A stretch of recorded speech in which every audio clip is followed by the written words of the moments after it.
ৰূপজ্যোতি কুৰ্মীয়ে যি ব্যৱহাৰ কৰিছে বা তেওঁ মাইকলৈকে আন এজন সদস্যৰ মাইকলৈকে খেদি গৈছে এই বিষয়টো ভাৰতীয় জনতা পাৰ্টিৰ যিটো সংস্কৃতি সেই সংস্কৃতিৰ লগত খাপ নাখায় সেইকাৰণে ৰাতিপুৱা আমাৰ ৰাজ্যিক সভাপতিৰ লগত যোৱাকালিও মই আলোচনা কৰিছিলোঁ আৰু ৰাজ্যিক সভাপতিয়ে ইতিমধ্যে ৰূপজ্যোতি কুৰ্মীক অসমৰ ৰাইজৰ ওচৰত ক্ষমা খুজিবলৈ নিৰ্দেশ দি পত্ৰ এখন প্ৰেৰণ কৰিছে এইটো হ'ল ৰূপজ্যোতি কুৰ্মীৰ বিষয় কিন্তু বিধায়ক অখিল গগৈ ডাঙৰীয়া ৰূপজ্যোতি কুৰ্মী এগৰাকী চাহ জনজাতিৰ বিধায়ক এটা নিপীড়িত নিষ্পেষিত জনগোষ্ঠীৰ পৰা তেওঁ অসম বিধানসভালৈ আহিছে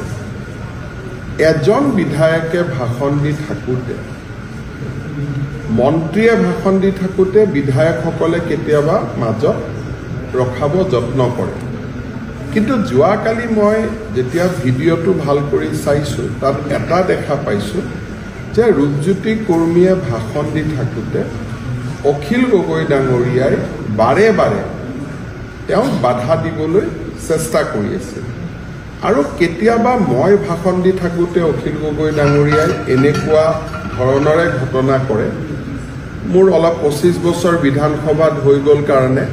ধেমালি ধুমলা কৰি কথাখিনি মই ডাইভাৰ্ট কৰোঁ কিন্তু মনটো সিমানে সেই সময়ত বেয়া লাগে আৰু আমাৰ বিধানসভাত আগতে এনেকুৱা ধৰণৰ ব্যৱহাৰ কৰা পৰম্পৰাই নাছিল কোনোবাই ভাষণ দিলে ভাষণটো শুনা যায় কিন্তু কালি যদি আপোনালোকে শুনে ৰূপজ্যোতি কুৰ্মীয়ে ভাষণ দি আছে অখিল গগৈ কোনোবা এটা ৰাস্তাৰ কথা উল্লেখ কৰি আছে ৰাস্তাৰ কথাটো আপুনি PWD মন্ত্ৰীক কওক ৰূপজ্যোতি কুৰ্মীকটো কৈ থাকিবলগীয়া কথা নাই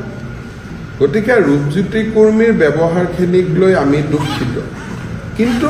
অখিল গগৈ ডাঙৰীয়া চাহ জনগোষ্ঠীৰ নিপীড়িত নিষ্পেষিত সমাজ এজনৰ যুৱকে ভাষণ দিবলৈ অলপ সময় সুযোগ পাইছে তাতে তেওঁ বাধা দিবৰ কাৰণে চেষ্টা কৰাটো যথেষ্ট উচিত নাছিল